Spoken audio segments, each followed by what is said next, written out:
Un, les chantiers prioritaires à court terme, c'est l'accompagnement des réformes qui vont sécuriser, comme j'ai dit tout à l'heure, sécuriser la transition vers la démocratie.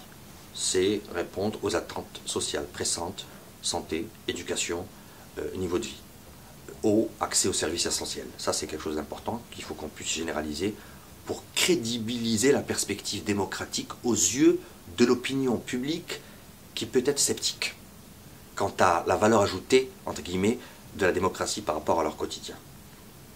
Ça, c'est le premier point. Le deuxième point, c'est les grands chantiers structurants. L'infrastructure reste une donnée fondamentale. Le Maroc s'est engagé sur cette voie-là. Il faut poursuivre cet engagement.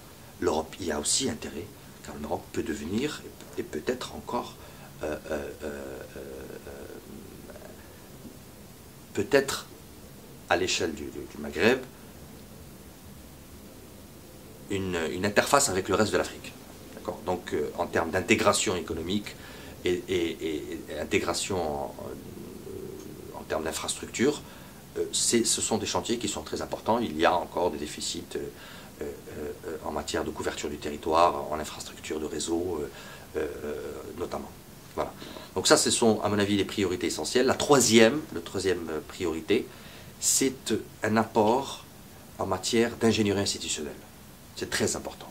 Les réformes qui sont en cours ou qui sont sur l'agenda aujourd'hui constituent un travail énorme en termes de production législative, de réorganisation des process, de mise en place de nouveaux outils de travail. C'est une révolution culturelle pour l'État stratège que l'on doit mettre en place. L'État stratège, il ne se mettra pas en place tout seul. Il a besoin d'une infrastructure institutionnelle qui vienne le conforter.